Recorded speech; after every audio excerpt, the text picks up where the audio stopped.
En nombre de Vida Cámara y Pauta, les doy una cordial bienvenida al seminario Conversaciones con Vida, que hoy aborda el tema Tendencias y claves para una alimentación sana.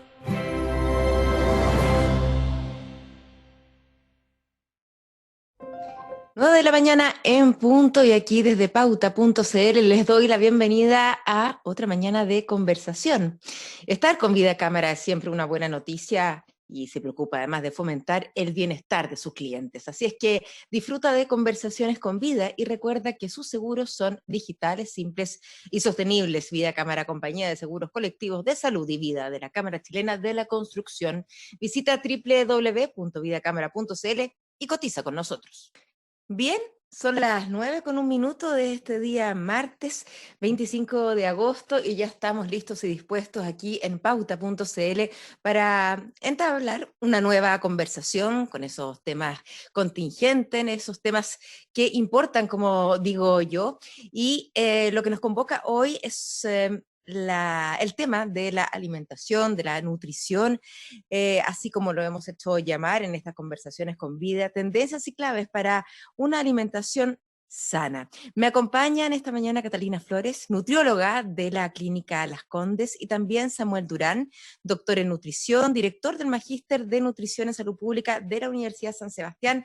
A los dos, muy buenos días y gracias por compartir esta mañana. ¿Cómo están? Muy bien, Hola, muchas buenos días, gracias por la Maritza. invitación. Un Muchas gusto gracias por la tenerlos. invitación. Qué bueno. Es una invitación a conversar de un tema que en el fondo es súper cercano, ¿no? La comida, y quizás con la pandemia, como que la cocina, la comida se puso más de moda, por decirlo de alguna manera, que nunca. O sea, de un minuto a otro estamos encerrados y desde que las mujeres que no estábamos acostumbradas a cocinar, nos tuvimos que meter a la cocina porque varios seres humanos dependen de nosotros y de cómo los alimentemos. Personas quizás con algún trastorno también se ven encerrados y su relación con la comida no va a ser la misma, ¿no? En fin, una serie de pensamientos que se me vienen a la mente en relación a eso. Pero en hechos concretos ya hay estudios internacionales, Catalina y Samuel, que dan cuenta del impacto que está teniendo la pandemia en ciertos grupos de riesgo, y dentro de los grupos de riesgo y su impacto en la salud mental están aquellas personas que tienen trastorno alimentario. Me refiero a uno que fue publicado el día de ayer, incluso en una prestigiosa revista médica, The Journal of Eating Disorders, hecho en Inglaterra, y justamente que ha visto como resultado de esta investigación que todo lo que han sido las interrupciones en el día a día como resultado del encierro y del distanciamiento social podrían estar teniendo un impacto perjudicial en el bienestar, que agudiza también los trastornos alimentarios. Les pregunto a ustedes qué evidencia tienen desde las consultas, desde la investigación, como para hacernos una idea de lo que está pasando en nuestro país también, ¿no? Samuel. A ver, yo no trabajo en temas de trastorno de conducta, pero sí te puedo comentar que nosotros hemos hecho 3 estudios en Chile. Uno con respecto a seguridad alimentaria, que tiene que ver cómo está un poco el ambiente alimentario y si está faltando comida en Chile. Y lo que hemos visto es que dependiendo de los niveles de inseguridad alimentaria, eh, las priorizaciones de compra han ido cambiando completamente. O sea, Chile se está dividiendo entre la gente que tiene seguridad alimentaria y que esta pandemia no le ha afectado en mayor medida, porque ha mantenido su trabajo, los ingresos, etcétera, y la priorización de compra siguen siendo carne, frutas, verduras, frutos secos, alcohol, ¿ya? Y tenemos el otro grupo que está con inseguridad alimentaria, donde la priorización es harina, azúcar, aceite, poca fruta, muy poca verdura, sopas instantáneas, etcétera. Entonces, de alguna forma, los perfiles de las dietas se han ido cambiando y esta inseguridad está aumentando en la medida que aumentaban las semanas de cuarentena. Y además estaba asociado, porque claro, si tú, por ejemplo, mucha gente trabaja y necesita salir a trabajar para el sustento, que no tiene contrato. Y si estamos mucho tiempo en casa, obligados, de alguna forma no están llegando ingresos y finalmente no hay dinero para comprar alimentos que son mucho más caros. Los alimentos ricos en carbohidratos, ricos en azúcar o alimentos ricos en grasa son alimentos económicos. O sea, de alguna forma, por un lado, estamos teniendo dos perfiles de compra distintos Y por otro lado hemos hecho dos estudios, uno que tiene que ver con el apetito y la anedonia. El primero se hizo en Chile y el segundo se hizo en Latinoamérica. Y lo que hemos visto ahí es que, bueno, un 40% de los chilenos dice haber engordado. Lamentablemente no tuvimos dinero para enviarle balanza a la casa, porque ese ha sido el estudio ideal, ¿cierto? Con balanza. Para comprobarlo y creerles. Ya. No se Perdón, pudo. este estudio, Samuel, ¿cuándo fue realizado? Mira, nosotros lo realizamos en abril. Originalmente este estudio iba a ser por el estallido social, porque teóricamente en marzo partía el estallido social. O sea, volvía el estallido social. Claro. Y teníamos todo el estudio preparado para eso. Ya cómo el estallido social afectaba el tema del apetito y todo eso. Y a una semana de enviarlo al comité de ética, nos dimos cuenta, el estallido social murió en este momento. ¿Qué vamos a hacer con nuestro estudio? Ya cambiamos los objetivos pensando, dije, pero esto de la pandemia parece que puede ser igual o peor. Y cambiamos los objetivos rápidamente, trabajamos con el grupo y enviamos por el tema de las pandemias y las cuarentenas. Excelente. Y bueno, de hecho los resultados interesantes, bueno, el 40% de los chilenos está engordando, o dice haber engordado. Y eso es un dato lamentable, porque el 70% de los chilenos está con sobrepeso obesidad, por lo tanto lo más probable es que post pandemia tengamos un 80% de sobrepeso obesidad, es un tema ahí, vamos, importante. El 50% dice que cambió la dieta de forma negativa, el 30% indicó haber aumentado las porciones, y cuando uno se los cruce, la gente que dice haber aumentado el tamaño de la porción es la gente que aumentó de peso. ¿Ya? Ahora, cuando uno mira quiénes por sexo, son las mujeres las que dicen haber aumentado de peso, y además son las personas de menor nivel educativo, mientras menor el nivel educativo, es mayor la proporción de personas que dicen haber aumentado de peso. Y muy poquita gente bajó de peso, que puede ser que probablemente sea la gente de mayor nivel educativo, que probablemente se preocupó, dijo, este es el momento para hacer la dieta, y se compró las ensaladas, los frutos secos, etcétera, pero es un grupo muy menor. Claro, muy menor. Yo te preguntaba, Samuel, ¿cuándo se había hecho el trabajo en terreno, comillas, ¿no? Porque según ese mismo estudio, como fue realizado al principio del encierro, me imagino que hubo un porcentaje que subió de peso, pero después muchos deben haberse quizá ya controlado, manejado un poquito más la ansiedad y se puede haber estabilizado. A ver, corrígeme. Hicimos después un segundo y invitamos a colegas de Latinoamérica, Entonces entraron 12 países y se repitió Chile. ¿Ya? Eso fue un mes después y los resultados fueron a nivel global muy parecidos. ¿Ya? Y después analizamos la dieta de cada país, poniéndole puntaje a la dieta de los países, y adivina quién es el país que peor calidad de dieta tuvo. Chile. Y el país que mejor calidad de dieta tuvo, España. ¿Ya? Y en realidad el resultado es concordante, ¿eh? Porque los españoles, pese a que se quejan que la dieta mediterránea es más como para los adultos mayores, que la dieta de ellos no es tan buena, pero a nivel global su dieta, inclusive hay estudios que están mostrando que ellos han mejorado la dieta durante la cuarentena, cosa que en Chile eso no ha ocurrido jamás. Yo creo que, excepto ese 10% que quizás se preocupó de mantener frutas, verduras frescas, frutos secos, etc. El otro 90% de los chilenos, yo creo que la dieta no ha mejorado. Catalina, que estamos con Catalina Flores, también nutrióloga de la clínica Las Condes. ¿Qué es lo que... Fuentes, mi apellido. ¿Ves tú? Fuentes, perdón. Desde la consulta. ¿Qué es lo que ha pasado en estos meses? Sí, mira, lo que hemos visto en general es que, claro, la gente está mucho más tiempo en su casa, por lo tanto, se empiezan a generar conductas que tienen que ver con el tema del encierro, y pasa mucho también desórdenes de lo que tú hablabas de la conducta alimentaria, tienen que ver como con el estado emocional de las personas. Entonces, cuando nos enfrentamos a una situación de incertidumbre, de angustia, de, no sé, malestar o incertidumbre en lo económico, muchas veces la emocionalidad es la que manda y la gente tiende a empezar a quemar esa emocionalidad negativa con la comida. En el fondo, al final, la comida es algo placentero que nos entrega un minuto de bienestar, entonces el inconsciente busca ese bienestar a través de lo más fácil, lo más conocido, lo más a mano, que termina siendo la comida rica, en el fondo, un Claro. chocolate, generalmente algo dulce. Lo dulce se asocia mucho ¿Por a qué? esta sensación de ¿Por qué será bienestar. lo dulce que uno dice, ay, sí, adictivo? ¿Qué es lo que pasa ahí con la comida Total. dulce, Catalina? Bueno, el azúcar es en sí mismo adictivo, el azúcar, las grasas, por eso se habla, por ejemplo, de los productos ultraprocesados que tienen mayor poder adictivo porque tienen una gran cantidad de agregados de azúcar, además sal para poner más azúcar y más grasa.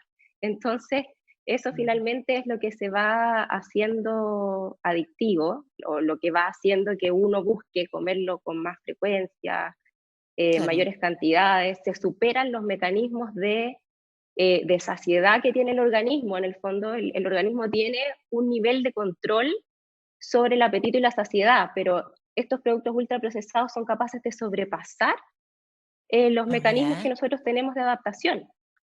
Y además, bueno, tiene que ver con un tema como de búsqueda de recompensa. Los alimentos que son agradables al paladar liberan sustancias que generan como el ciclo de la ya, recompensa a nivel cerebral. Tiene que ver, por ejemplo, increíble. con la dopamina. Entonces, por eso que se habla de alimentos adictivos o de alimentos o comidas que se comportan como droga. Muchas veces entonces comemos no porque la guata nos da una señal, sino que porque la cabeza, ¿no, Samuel? Hay Sí, dos tipos de alimentación, o de a ver, hambre, eso, de hambre. justamente estaba escuchando atentamente lo que hablaba Catalina y estaba recordando uno de los resultados, que cuál fue el alimento o los alimentos que más se están consumiendo. En Chile era el chocolate como primero, Ya, ¿ya? Que es una buena combinación de grasa y Tiene azúcar. sentido, Y además claro. no vamos a hablar que el chocolate bitter, sino que el chocolate no, po, barato, rico en obvio, azúcar, rico en grasa. sí. ¿Ya? Y en segundo lugar es todo lo que es pastelería casera. O sea, no hay red social o Instagram que alguien no haya subido su foto de rayito Una canela, el receta, claro. kuchen, etcétera, etcétera. Oye, ¿Ya? va en línea, y Samuel va en línea ustedes creo que también lo incluyeron en el estudio, cómo se ha vendido productos como la harina, por ejemplo. Sí, sí, sí, Y la harina exactamente. estuvo agotada, Claro, imagínate. Exacto, de hecho. exacto. Y a nivel latinoamericano fue primero lo que es pastelilla casera, y después chocolate, después partieron las papas fritas, frituras, no papas fritas, como en cuarto o quinto lugar aparece la fruta, ¿ya? Que es el Ya, primer alimento que uno podría decir saludable, pero en general la gente está optando por alimentos que de alguna forma provocan placer. O sea, yo entiendo estoy de acuerdo con lo que dice Catalina, que la gente está buscando de alguna forma por esta tensión que hay, por el ambiente que hay, de repente preparar un dulce, un queque, un pay de limón en la casa es como el momento del relajo, el momento de generar una cuota de placer, un poco cortar la tarde. El tema está que la gente ahora se volvió un poquito obsesiva con ese tema y ya no es, prepara en cantidades industriales, ¿ya? Y además es todos los días. Entonces uno ve de repente personas en redes sociales que todos los días subiendo su preparación nueva. Entonces uno dice, acá no va a subir medio kilo, aquí probablemente después de esto van a ser 6 kilos, 7 claro. kilos posterior a la pandemia. Ahora, lo peligroso aquí es cuando ya se parte de la base de que estamos hablando de una sociedad con unos niveles de obesidad, ¿no es cierto?, tremendos como la Dramático. nuestra. Ustedes recién pasaban por ese tema y podíamos ahondar en eso, porque más allá de estas subidas de peso de 3 o 4 kilos muy puntuales, producto de esta ansiedad, quizás coyuntural, ¿no? Está la otra población, o la población a lo mejor proclive a, quizás todavía no tienen un sobrepeso o una obesidad, me refiero a los niños, pero pueden tener esa tendencia y a lo mejor esto lo gatilla, ¿no, Catalina? Totalmente. A ver, en Chile tenemos cifras bien dramáticas. Tenemos un 50% de los niños con índices de sobrepeso obesidad y un 75% de los adultos. O sea, 3 de 4 tienen sobrepeso obesidad Somos un en país nuestros de adultos. gordos. Total. Superamos a Estados Unidos, a México en cuanto a los niveles de sobrepeso obesidad, no solo obesidad. Ok. Y, y claro, en esta situación en que está intensificado el sedentarismo, que a los adultos nos afecta, pero yo creo que a los que más afecta es a los niños, porque en los niños la ingesta es más difícil de controlar muchas veces, las cantidades, y por el lado que se puede ir equilibrando eso es a través del deporte. Los niños en el colegio se mueven, salen a recreo, Mm. corren, a lo mejor menos de lo que necesitan, pero están activos en la casa y muchas personas viven en departamentos, la mayoría. El rango de movilidad es mínimo, los niños no han salido de la casa en 5 meses, entonces si a eso le sumamos que lo entretenido de comerse algo rico, lo entretenido de cocinar con la mamá, comerse algo dulce y quietos en clases en el computador o viendo más tele probablemente. Hay un aspecto Las ahí, Catalina, cultural, quizás Samuel o no, también de nuestra idiosincrasia, no sé, aunque los españoles parece, pero también son gozadores. Y la comida está directamente relacionada con familia, pasarlo bien, muestras de cariño, si yo invito a alguien y si un familiar, o sea, me esmero, ¿no es cierto? Y hay sobredosis de comida sobre la mesa muchas veces. Entonces, y al niño también, al que le fue bien, lo vas a buscar al colegio y en la salida vamos al carrito y vamos con el carrito, algo que no es una manzana, lo que le compramos, Samuel, ¿no? ¿Qué es lo que dices tú? Efectivamente, yo creo que somos una sociedad, los latinos en realidad somos una sociedad que está bien conectada con la comida. Y además tenemos, es como en general, tenemos comida bastante entretenida en Latinoamérica. Quizás los chilenos somos un poco los más fome, ¿eh? Hay mucho condimento y todo, pero sí hay una conexión importante de amor o de cariño o de rabia, lo que sea. Yo creo que todos los sentimientos nuestros están conectados con comida. ¿Ya? Entonces, de alguna forma eso quizás exacerba un poco los resultados negativos que estamos teniendo. ¿Ya? Yo creo que tenemos un tema con la comida cultural. Yo creo que desde que somos lactantes, o sea, por ejemplo, antiguamente, espero que no tanto ahora, las mamás nos dan, no sé, los jugos de fruta con mucho azúcar, los Claro. purés de fruta con azúcar, las mamaderas con azúcar. la leche Entonces, con azúcar. Sí. claro, de alguna forma, o sea, yo me comía el Milo solo, así, los cereales de desayuno sin leche. La idea era comer El algo jugo muy en dulce. polvo. Sí. Exactamente, es jugo en polvo. Entonces, claramente tenemos un tema con los sabores dulces probablemente y con los sabores con grasa. Y que es difícil, y en estas situaciones de estrés, probablemente eso aflora mucho más fuerte.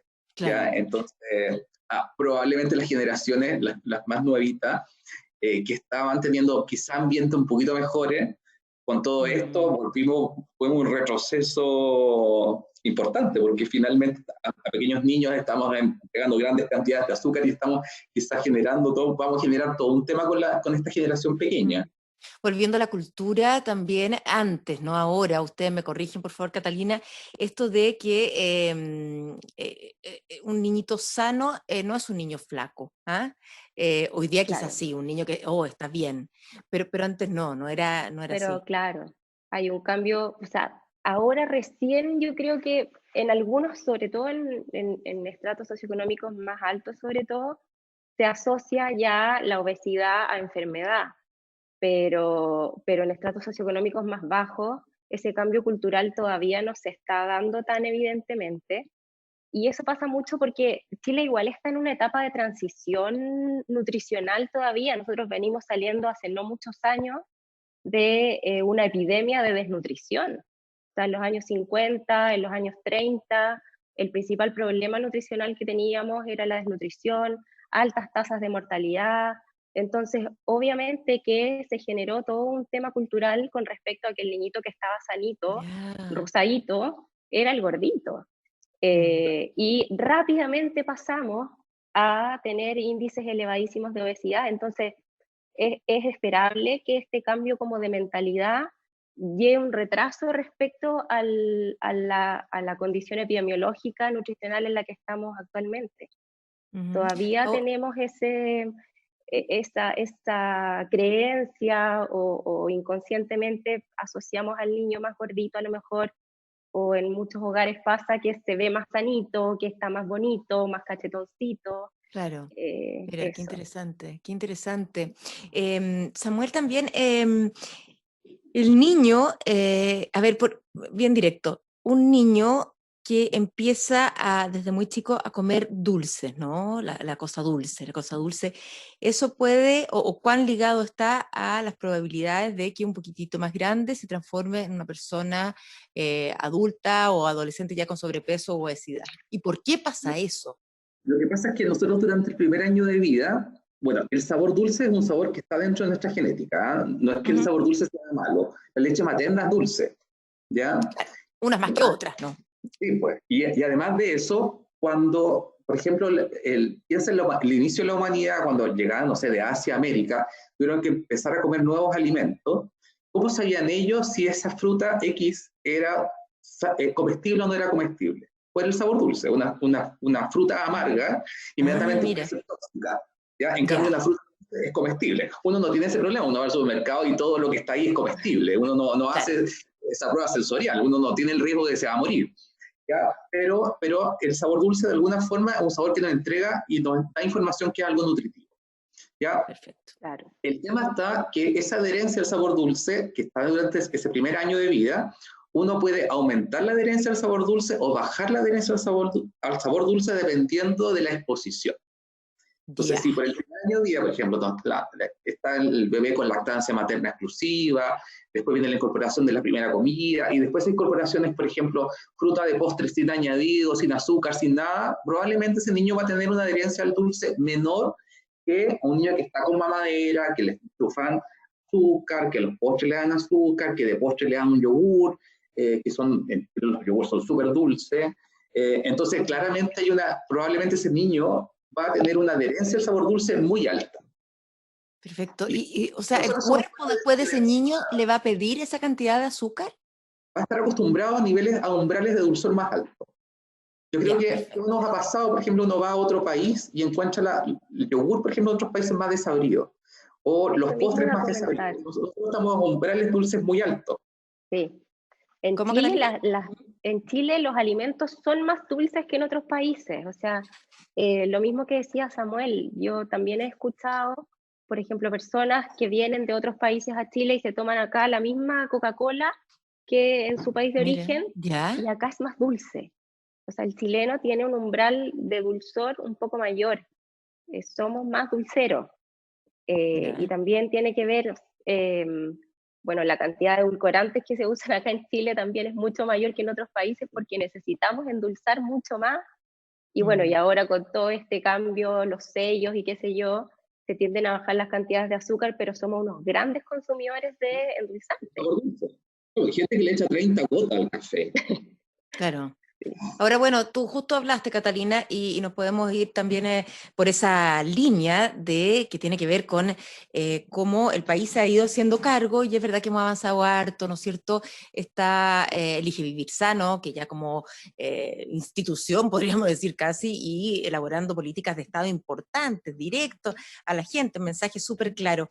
Tú, Samuel, como director del Magíster de Nutrición en Salud Pública, preguntarte tu opinión con respecto a cómo como Estado, ¿no es cierto?, nos estamos haciendo cargo de esta, no sé cómo le podemos decir, pero es como una...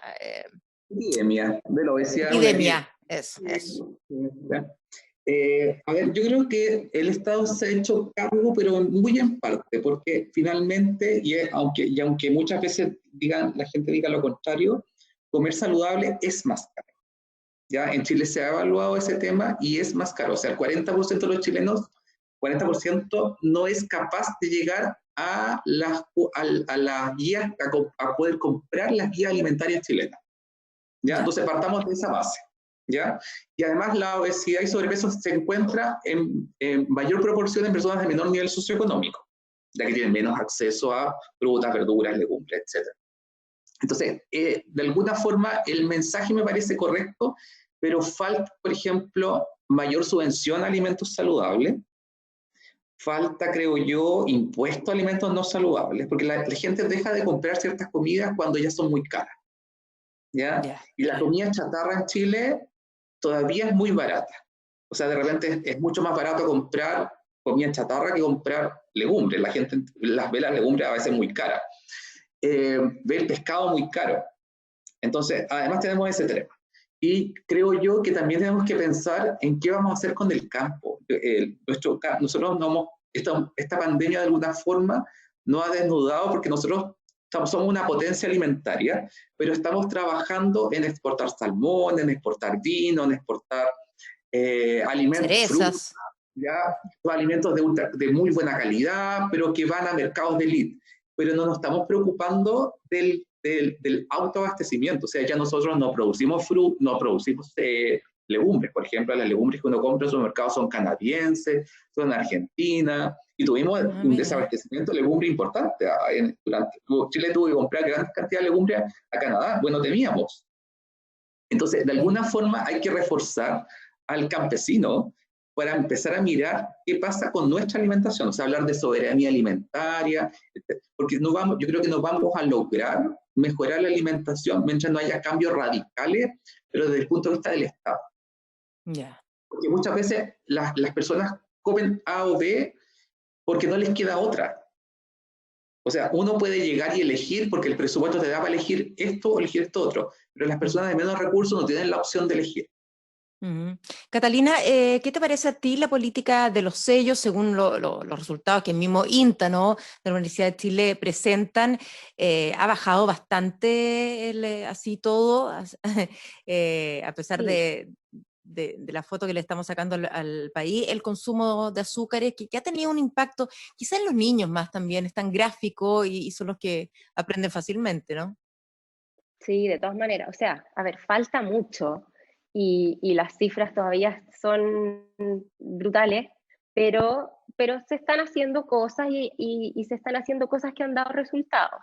Uno de los resultados como más evidente es la baja que ha habido en el consumo de bebidas azucaradas, que es como lo último reportado, que bajó considerablemente en un cuarto, un quinto porcentual, digamos, o sea, 20-25%. Y eso tiene que ver con las políticas públicas. O sea, se aumentó el impuesto, aunque, claro, si uno lo mira en profundidad, probablemente el aumento del impuesto es insuficiente, podría ser más, pero se subió de un 13 a un 18% el impuesto a las bebidas azucaradas. Y eso bajó el consumo de azúcares, además, porque muchas empresas empezaron a producir más bebidas o más gaseosas Sí. con menos cantidad de azúcar. Por lo tanto, sí ha tenido un impacto positivo, que el impacto que eso tenga sobre los niveles de obesidad, obviamente que lo vamos a ver en un plazo un poquito más largo, pero se está avanzando en eso. El tema de los sellos es bastante estricto en comparación con las políticas que tienen otros países. ¿Ah, sí? Eso también es un Un buen tema positivo indicador. que hay que, claro, que hay que recalcar. Les iba a preguntar también el tema de la obesidad, lo grave es, más allá de lo estético, ¿no? Es lo que hay escondido ahí, que es el impacto en la salud y cuáles son las enfermedades que van ligados a un sobrepeso de esta magnitud. Y en ese sentido, Catalina, Samuel, a ver si nos pueden contar un poco qué tipos de enfermedades son las que se pueden empezar a desarrollar producto de los kilos de más de una mala alimentación. Samuel, Claro. qué pena, Bueno, Nenu. la obesidad es un factor de riesgo para otras patologías, por ejemplo, dislipidemias, que es el colesterol elevado, el triglicéridos elevado, algunos tipos de cáncer, diabetes, hipertensión, gota, entre otros, que son enfermedades además de alta prevalencia en Chile. En Chile la gente se muere de enfermedades cardiovasculares o se muere de cáncer, y están como en paralelo. Y probablemente en estos años el cáncer supere las enfermedades cardiovasculares. Y muchos de esos cánceres están asociados a dieta. Entonces, de alguna forma, esta mala alimentación va a aumentar el desarrollo de estas enfermedades crónicas asociadas a la nutrición y que además son extremadamente caras los tratamientos. Y por otra parte, lo más probable es que más adelante va a bajar la esperanza de vida, como está pasando en Estados Unidos. Claro. Catalina, yo te toca Sí, ver ahí en la sí, consulta. Además, totalmente. O sea, la obesidad, bueno, lo que hemos hablado está en cifras espantosas. es considerado hoy día una pandemia, porque en el fondo es una epidemia que afecta a todo el mundo, y la obesidad en sí misma hoy día se considera una enfermedad, y eso es súper importante también recalcarlo, porque hay que mirarla como una enfermedad en sí misma, más allá de que además es factor de riesgo para muchas otras enfermedades Ya. muy importantes.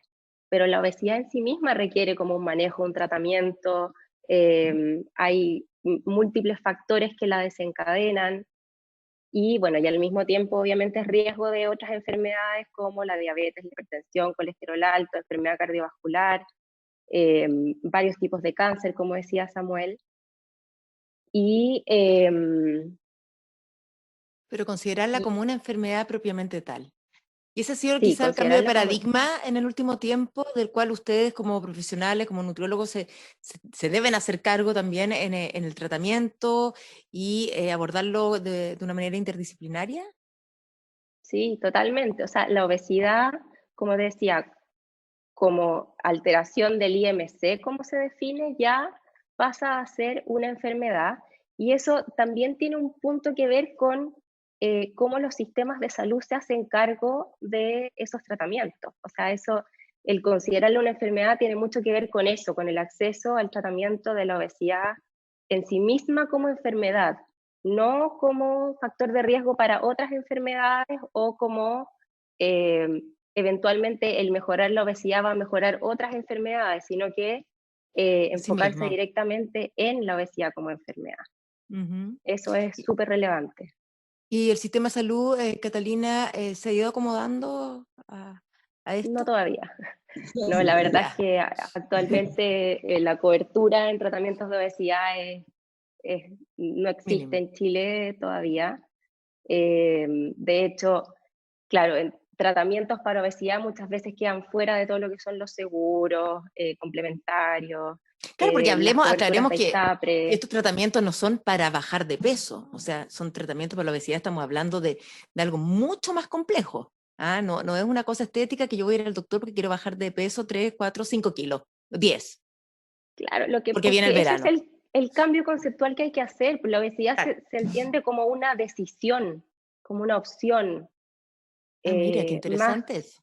claro, y por eso pasa que no hay cobertura, que se mira como, a ver, usted cierre la boca y su enfermedad se le va a curar, y cuando la cosa no funciona tan así. O sea, hay muchos factores que influyen en que una persona desarrolle obesidad. Está el tema alimentario, pero hay alteraciones hormonales, de los mecanismos de apetito-saciedad, metabólicos, o sea, hay una serie de determinadas de una enfermedad súper compleja. Ujú. Y a nivel internacional, sí, perdón, Samuel. Y el ambiente es génico, porque estamos en un ambiente, en una sociedad que Además, estamos ahí expuestos a el carrito del vending. Por ejemplo, uno va pasando en la oficina y tienes un carrito que pones una moneda y te puedes bajar un jugo, una bebida. Estamos sentados todo el día, entonces de alguna forma el ambiente también, hay factores externos y factores internos que hacen que sea muy difícil el manejo de la obesidad. Ujú. Estamos hablando también de cuáles son nuestros principales malos hábitos, ¿no es cierto?, en relación a la alimentación. En ese sentido pasamos por el factor sedentarismo, los aspectos culturales, ¿no?, también, pero a la vez, y esto paralelamente, hay una diferencia, hay una brecha nutricional, podríamos decir, y que ha quedado súper en evidencia con la pandemia. Otra brecha, otra desigualdad que quedó en evidencia con la pandemia, ¿no? Que tiene que ver dónde yo vivo, mi entorno, mi nivel socioeconómico, todo lo que estamos hablando. Y eso, atacarlo se hace bastante más complejo, Samuel. Sí, ahí va a depender, yo creo que de acciones que haga el Estado. Por Ya. ejemplo, fortalecer las ferias libres es un tema fundamental. Las ferias libres es el gran distribuidor de fruta y verdura en Chile. En otros países no existen las ferias libres como está organizado en Chile. Entonces, de alguna forma el Estado tiene que proteger que todo lo externo pueda ser favorable, porque no es, como decía bien Catalina, no es la persona no es que es obesa porque decide ser obeso, sino que ahí hay un montón de factores internos, genéticos, pero también hay muchos factores ambientales también. Entonces, por ejemplo, las personas que viven en sectores menos favorecidos tienen menos acceso a frutas y verduras, tienen menos lugares para hacer actividad física, son lugares más peligrosos, por lo tanto ellos no van a salir a trotar, a caminar, porque los pueden asaltar. Entonces, tienen menos áreas verdes. Entonces, de alguna forma, esto hay que mirarlo no solamente desde el punto de vista de la comida, esto hay que mirarlo desde el punto de vista integral. O sea, cómo de alguna forma mejoramos el entorno y hacemos que personas que viven en entornos menos favorecidos tengan acceso a actividad física, tengan acceso A una seguridad, plaza cerca, a y una plaza segura. plaza bonita, cerca. O sea, de alguna forma hay que mirar un tema de bienestar también que creo que hasta ahora no se ha tomado muy en serio. Y lo otro, hay que mirar un poco el tema cultura. Yo estuve en Punta Arenas en el verano, ¿Ya? y se han hecho estas plazas saludables en todo Chile, pero nunca han tomado los entornos. En esa plaza saludable Punta Arenas no va nadie porque están ahí despejados. Hay un viento brutal, un frío brutal, y nadie hace ejercicio. Entonces esas plazas saludables deberían ser techadas Por supuesto. para algunos lugares puntuales. O sea, no puede ser que tengamos una plaza saludable así a 0 grados, ¿ya? Y en cambio una plaza saludable probablemente en Viña del Mar es otra cosa. Claro. Es un claro ejemplo, es una política pública mal, con todo respeto por las autoridades, ¿no? Pero mal enfocada, sin tomar en cuenta, sin mirar cuál es la, claro. Porque claro, no se hace, la no comunidad. se hace de Santiago. Una vez más llegamos a esa conclusión. Vamos al otro extremo a la flacura. Catalina, estamos conversando con Catalina Fuentes, nutrióloga de la Clínica Las Condes, y Samuel Durán, doctor en nutrición y director del Magíster de Nutrición en Salud Pública de la Universidad San Sebastián. Quizás en los aspectos culturales y niveles socioeconómicos también se ve, ¿no?, en un extremo, quizás en un porcentaje mucho menor, pero está lo otro, la delgadez extrema, ¿no? Te toca verlo, te lo digo porque, bueno, trabajas en el sector oriente de la capital, ¿no? Y tus pacientes son en ese sentido personas con más medios, ¿no? ¿Cómo ha sido eso, el manejar el tema de la baja de peso también con las nuevas generaciones? Te lo pregunto como mamá de adolescentes también, donde los modelos a seguir siguen siendo, por más que la publicidad haga esfuerzo, las niñas, y el estar súper fitness y de repente pasarse para el otro lado puede ser fácil. Sí, totalmente.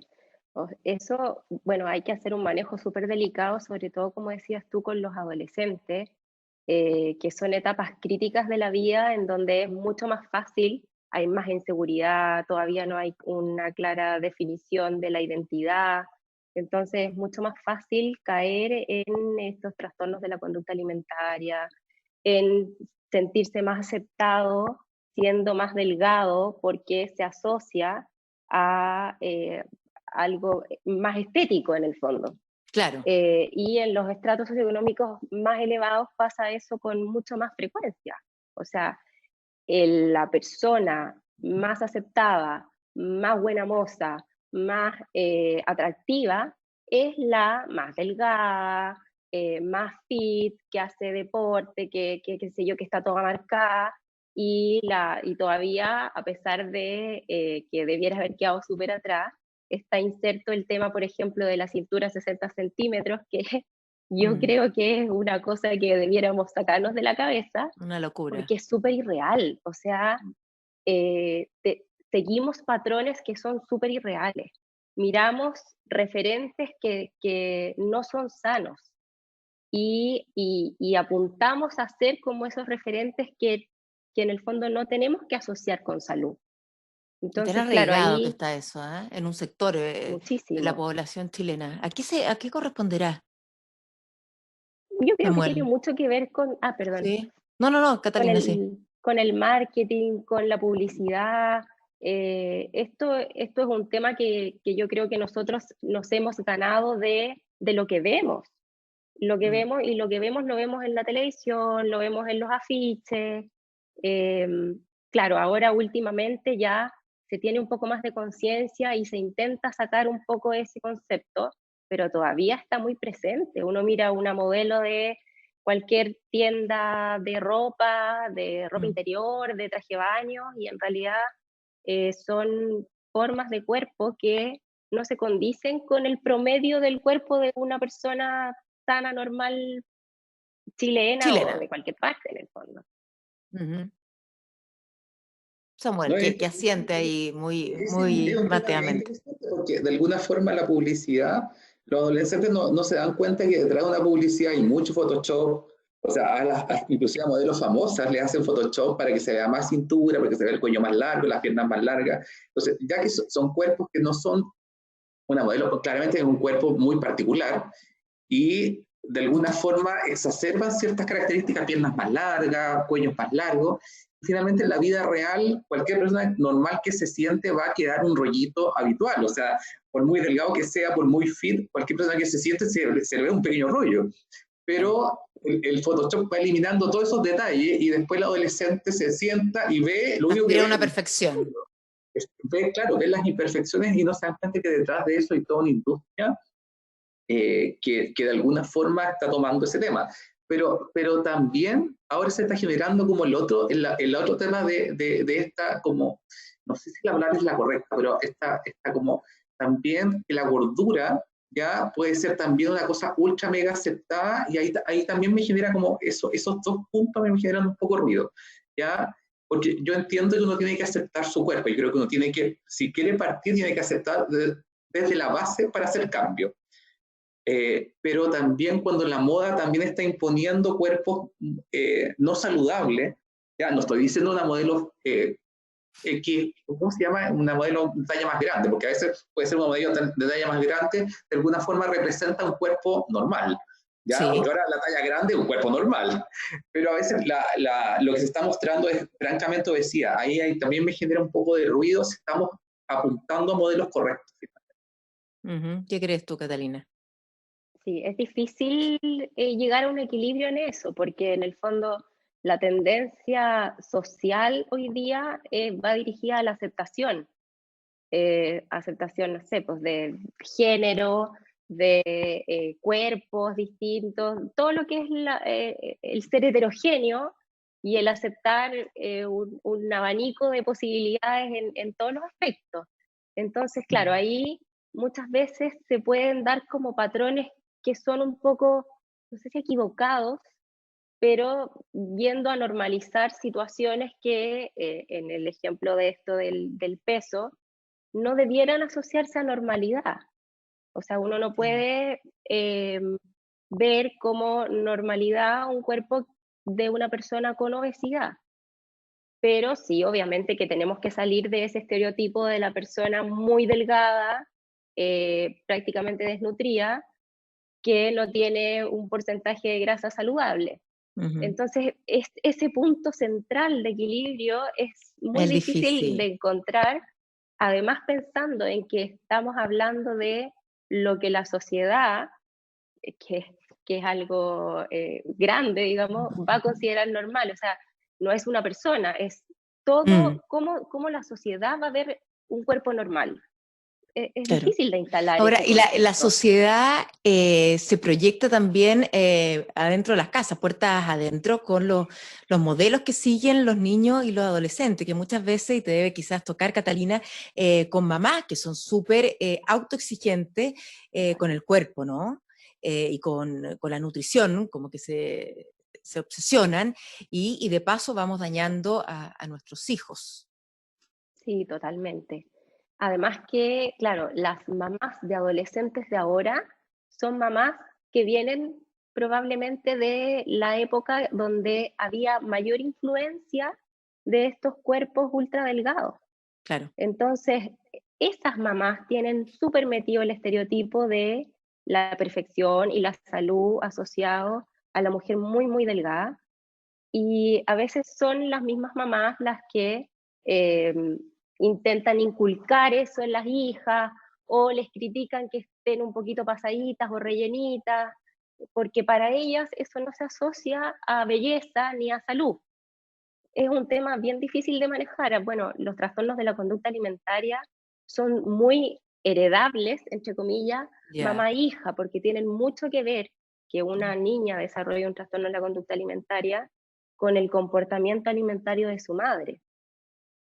Mira, qué interesante eso también. Sí, no, es una cosa súper delicada además, porque en el fondo nosotras como mamás también hay que ser súper cuidadoso en Súper. cómo le manifestamos a los niños qué cosas comer, qué cosas son sanas, por qué comer sano, que no se asocia a algo estético necesariamente. Eso, ahí, ¿cuál Y tiene que esto, ser el mensaje? A ver, ¿qué recomendaciones nos da?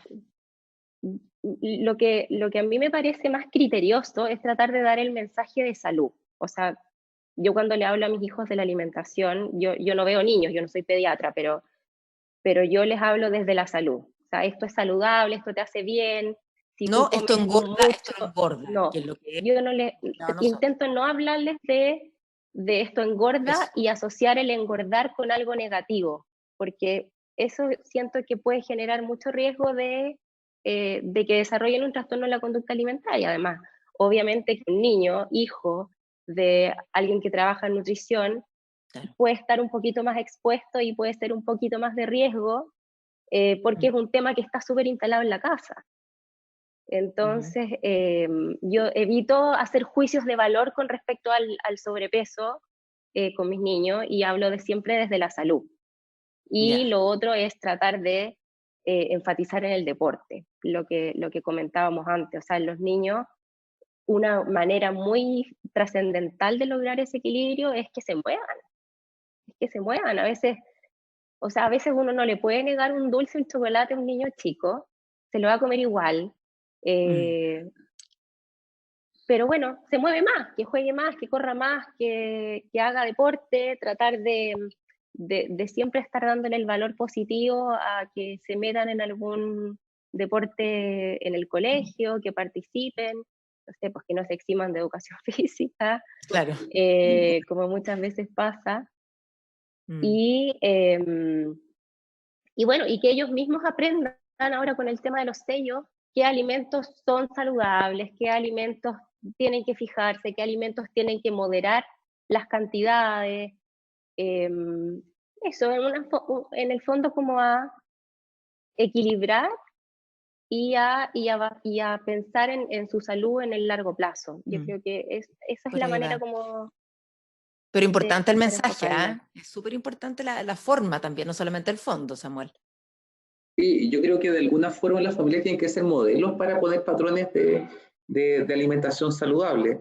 Bueno, yo de trastornos de la conducta alimentaria no tengo experiencia, pero pensemos en familias sin trastornos, familias comunes y corrientes. De alguna forma, lo que las familias, lo que los papás coman, de alguna forma va a influir en las decisiones futuras de los niños. O sea, muchas veces estamos esperando que los niños coman fruta, que los niños coman verdura, que los niños coman legumbres, pero entre los papás no tienen tiempo para llegar a cocinar o no saben cocinar. Eh, Ahora están no sé, los papás tienen 20 minutos para decir, es lo que pasa en la realidad ahora, tienen 20 minutos Sí. para decir qué voy a comer. Y en 20 minutos, ¿qué puedes hacer? Arroz, tallarines, tirar algo frito. Eso es lo que alcanza en 20 minutos, tirar unas vienesas. Entonces, finalmente, falta enseñar a las familias a planificar la alimentación como nuestras abuelitas, que ellas compraban y además pensaban, ya, el lunes voy a hacer cazuela, el martes hago esto, el miércoles hago esto. Entonces, había toda una planificación. La gente ahora no hace legumbres, por ejemplo, porque para hacer legumbres tienes que pensar el día anterior que tienes que dejarlas remojando. Claro. Qué increíble. Pero eso se hereda. Y lo digo por experiencia propia. O sea, yo tengo, Yo creo que se ha perdido en un claro, 90%. pero se hereda y qué bueno retomarlo. Hoy día más que nunca Sí, considerando eso hay que estas retomarlo cifras, sí. y retomarlo con los niños y niñas, no solamente con las niñas. Yo creo que hay que meter a los Muy niños buen a los punto. cocinas. Sí. Sí, muy buen punto ese. Hablando de, de nutrición saludable, también podemos llegar a lo que también se pone de moda, que son las dietas para bajar de peso, ¿no? Y hay dietas malas y hay dietas peligrosas y aparecen siempre nuevas. Entonces, quizá hablar, Catalina, un poco de cuál es una dieta mala para poder reconocerla frente a estas que aparecen como la keto, la cetogénica, ¿no? Porque están de moda, de repente aparecen unos nombres rarísimos y dices, ¿qué es eso? No, tenés que comer grasa, pero no comer carbohidratos, y vas a bajar de peso, y rápido además. ¿Qué es una Claro, dieta mala? ¿Qué es una dieta buena para bajar de peso? sí. Bueno, en eso hay que tener mucho cuidado, porque en el fondo, como tú bien dices, empiezan a salir dietas de moda, y bueno, y esto mucho pasa porque se busca una respuesta rápida a un problema mayor, y pasa que van llegando nuevas dietas de moda y nuevas dietas de moda porque probablemente hasta ahora no ha habido ninguna que haya sido así de efectiva como se promete. Claro. Bueno, en esta época, además, que ya empieza septiembre, qué sé yo, es como el momento del año en que empiezan a aparecer todas estas tendencias. Claro, Y por un respecto verano es sin como, polera, en fin. exacto, y a última hora, ahora después de la cuarentena, estar encerrados, de haber engordado los 5 kilos que decía Samuel, eh, va a empezar con mayor angustia el tema de que va a llegar el verano, qué sé yo. Ya. Y bueno, y se tienden a buscar estas soluciones rápidas. Y yo creo que ese es el primer mensaje, en el fondo, esta solución rápida de la baja de peso de 5, 8 kilos en un mes, o que promete no sé cuántos centímetros en una semana, partiendo por eso ya tenemos que desconfiar. O sea, cuando tú me dices que es una dieta mala, cuando una dieta te promete objetivos demasiado irreales o rápidos o soluciones Que son inmediatas, mágicas, claro. tenemos que pensar que probablemente estamos frente a una dieta mala, entre comillas. ¿Y cuáles Y son las también, consecuencias de una dieta mala para el cuerpo también?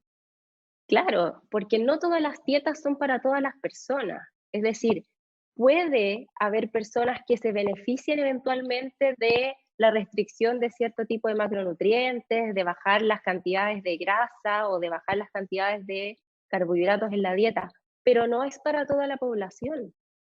Y además no todos van a responder igual en cuanto a baja de peso. O sea, puede que alguien que dejó de comer carbohidratos bajó súper rápido, pero el de al lado no va a bajar tan rápido, porque son metabolismos distintos, pueden tener alteraciones metabólicas distintas, eh, son personas distintas, entonces el tema tiene que ser más individualizado.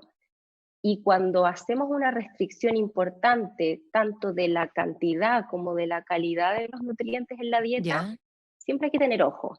En el fondo, si hacemos una dieta muy restrictiva en cuanto a cantidades, a calorías totales, por ejemplo, o una dieta muy restrictiva en cuanto al aporte de carbohidratos o de proteínas o de grasa, hay que mirarlas con cierto recelo, porque no son para todos y en ciertas poblaciones pueden tener más riesgos.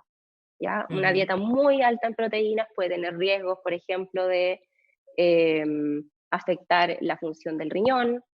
Una dieta muy alta en grasas podría elevar ciertos niveles de colesterol y aumentar el riesgo de enfermedad cardiovascular. Ya. Una dieta, estas mismas altas en grasas, también hay que mirar la calidad de la grasa que se está recomendando, porque a veces dicen ya, keto, comamos pura grasa, pero ¿qué tipo de grasa estáis comiendo? Frutos secos, palta y salmón, O o mantequilla y manteca, tocino, claro. mantequilla, fritura. Entonces también tiene que ver con la calidad de la alimentación. Muchas veces dicen ya, cero carbohidratos y mucha grasa, pero hay que hacer una distinción en el tipo de grasa que se está comiendo. Entonces hay Perfecto. muchos puntos que considerar cuando uno va a empezar a hacer un tipo de dieta así tan específica, y si esa dieta es adecuada para esa persona o no, si va a responder a esa dieta o no, y si es riesgosa para esa persona o no. Que bueno, que yo creo que es la primera pregunta que hay que hacerse. Claro. Y para eso, Samuel, bueno, consultar, ¿no? Para que me hagan una dieta acorde a mí. O sea, yo creo que lo primero es ir directo al nutricionista o al nutriólogo, asesorarse, porque el tema está ahora es que hay muchos influencers que, claro, hace una dieta baja en grasa o alta en grasa, que es una keto, bajó 20 kilos y después es experto en nutrición y está dando dietas por redes sociales o hace un ayuno y baja 20 kilos y hace Insta-Life. Entonces, el efecto, claro, si una persona es sana y joven, que haga la dieta A, que haga la dieta B, que haga la dieta C, probablemente no va a tener ningún efecto importante en la salud de la persona. Pero de ahí empezar a recomendar esa dieta para un paciente diabético, o sea, ¿uno podría hacer una dieta keto para un paciente diabético? Probablemente sí, pero tiene que planificarlo alguien que trabaja con diabetes. y que sabe qué medicamento está tomando, cómo es la dieta del paciente, si es factible hacerlo o no, y si finalmente puede ser favorable o no para ese paciente. Quizá para X paciente podría ser una buena opción, pero para el otro jamás, ¿ya? Y eso lo va a decir un profesional, ¿ya? Pero el problema es que la gente toma estas dietas y las adapta para su día a día. Entonces uno ve gente en redes sociales que le agrega, no sé, mantequilla al café porque son más keto, ¿ya? O sube su desayuno, que son los huevos revueltos con tocino y más grasa, ok, pero eso está asociado a actividad física, va a una gran cantidad de grasa monoinsaturada. O sea, hay estudios, por ejemplo, que le han dado para ver hígado graso, dietas keto, con una dieta rica en ácido palmítico, no me acuerdo si era ¿Qué con es el aceite. ácido palmítico? ¿Qué es ese ácido? Creo que le dieron aceite de palma, que es rico en ácido palmítico, ¿ya? Ya, Y que palmítico. hígado graso. Y otra dieta que me parece que era más rico en otro tipo de aceite vegetal, y el efecto sobre el hígado graso en 2 dietas altas en grasa era distinto. Entonces, claro, uno puede hacer una dieta alta en grasa, pero en base, como dice Catalina, en base a palta, frutos secos, aceite de oliva, por supuesto hay grasa saturada en lácteos y carne, pero es distinto, yo podría hacer una dieta keto en base a pura grasa saturada. Bueno, es que vamos de nuevo a la falta de información que puedo interpretar de manera distinta y luego a la plata, a los recursos económicos. ¿Ah? Porque si yo le malinterpreto y digo, ya, alta en grasa y tengo esta plata, no me voy a ir a comprar una palta. No, porque además dicen, hay mucha gente que dice, no, pero que la palta puede tener carbohidratos, y 1 gramo de carbohidratos te va a arruinar la dieta keto. Entonces, también se generan estas como religiones, hay mucha religión ahora en nutrición, que la gente cree que tiene la verdad absoluta con su dieta y todas las otras son malas. Y eso es lo más complejo, porque yo no ni siquiera leo a esas personas, no hablo nada, arranco nomás, porque finalmente es una pelea perdida. Sí, es pelea perdida. Así es. Les quiero agradecer esta conversación que sin duda entregó mucha información y por lo menos nos deja reflexionando. No es una conversación perdida, ¿ah? Así es que Samuel Durán, muchísimas gracias por tu tiempo, Catalina Fuentes también por haber estado conversando aquí en pauta.cl y les deseo que tengan un súper buen martes ya, sí, estamos martes, y una excelente semana. ¿Ah? Muchas gracias y que les vaya bien. Muchas gracias a ti, igualmente, Marichu. Chao, Samuel. Chao, chao. Chao. Estar con Vida Cámara es siempre una buena noticia y se preocupa de fomentar el bienestar de sus clientes. Disfruta entonces de conversaciones con Vida y recuerda que sus seguros son digitales, simples y sostenibles. Vida Cámara, compañía de seguros colectivos de salud y vida de la Cámara Chilena de la Construcción. Visita entonces www.vidacámara.cl y cotiza con nosotros. Que tengan un buen día.